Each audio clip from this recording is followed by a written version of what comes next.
Let me tell you something that most people never stop to consider. The legal system, the machinery that decides whether you keep your home, your freedom, your children, your business, operates in a language most citizens were never taught, and that is not an accident. For generations, the law wrapped itself in Latin phrases and specialized vocabulary, creating an invisible wall between ordinary people and the justice they are entitled to. But here is what I have come to believe after decades in courtrooms across this country. Knowledge is the first and most important form of power. When you understand the language of the law, you begin to understand your rights. And when you understand your rights, no one, no institution, no adversary, no system can take them from you quietly. So today, we are going to dismantle that wall. 10 words, 10 concepts. By the time we are finished, you will see the American legal system not as a foreign country you are forbidden to enter, but as a structure built, at its best, to serve you. #1. Bail. When a person is arrested and charged with a crime, they do not automatically sit in a cell until their trial. The law, in its recognition of human dignity and the presumption of innocence, created a mechanism, bail. Bail is the financial guarantee, the money paid to the court, that ensures the accused will return to face judgment. Pay it, and you go home. You sleep in your own bed. You sit with your family, you meet with your attorney, and build your defense from a position of freedom rather than confinement. You will hear the phrase post bail. To post bail simply means to pay it, to put that financial promise before the court. But understand this, bail is not punishment. It is a bridge between arrest and trial, designed to balance the government's need to ensure the accused shows up against the individual's fundamental right not to be imprisoned before guilt has been proven. #2. Plaintiff and Defendant. Every lawsuit has two sides, and the law gives each a name. The plaintiff is the one who initiates the action, the person who walks into the courthouse, files the complaint, and says, "Something wrong was done to me, and I am here to seek remedy." The plaintiff is not passive. The plaintiff is the one making the accusation, pressing the claim, bearing the burden of proof. When you sue someone, when you exercise your legal right to hold another accountable, you become the plaintiff. That word carries weight. It carries agency. The defendant is the person on the other side of that equation. The defendant is the one being sued, the one being charged, the one who must answer the allegations brought forward.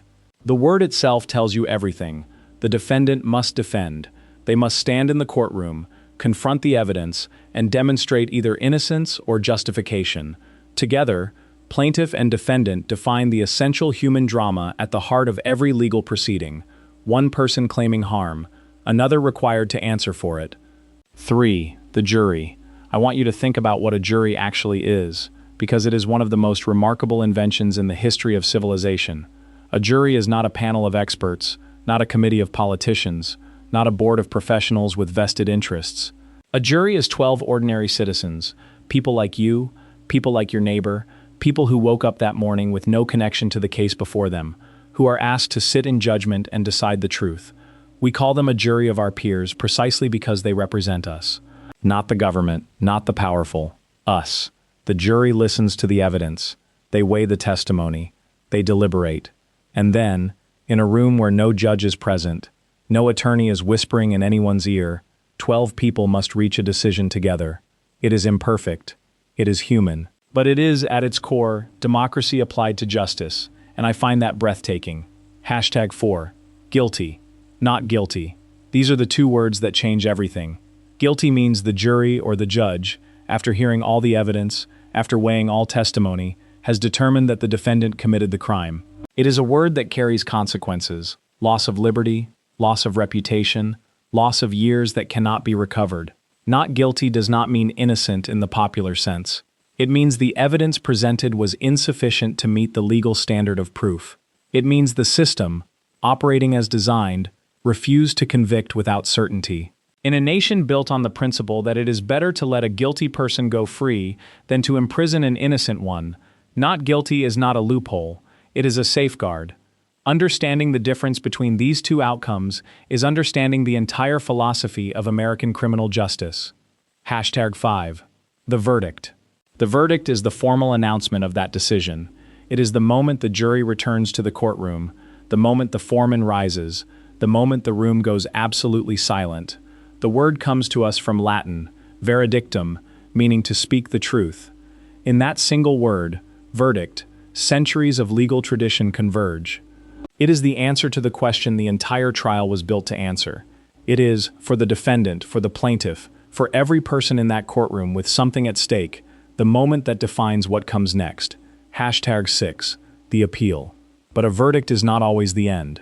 When a defendant believes the verdict was wrong, not merely unfortunate, but legally wrong, they have the right to appeal.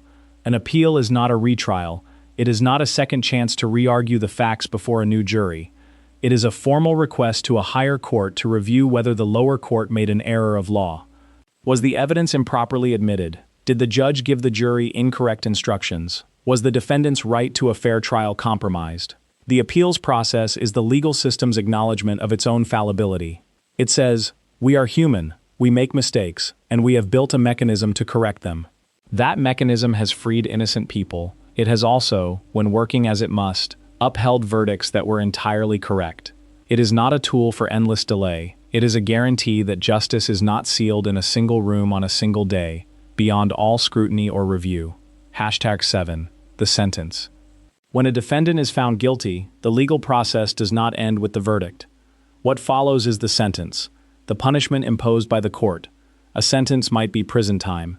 It might be probation, a fine, community service, or some combination of consequences designed to reflect the gravity of the offense.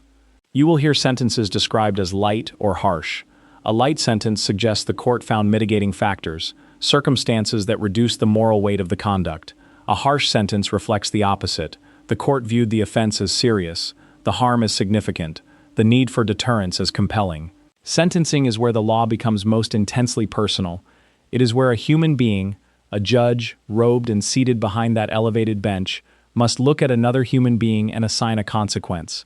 It is one of the most difficult decisions in the entire legal process, and one of the most consequential. 8. The lawyer, and at the center of all of it, the bail hearing, the plaintiff's complaint, the defendant's answer, the jury selection, the verdict, the appeal, the sentencing, stands the lawyer. Notice first how we say it. Not lawyer, but lawyer.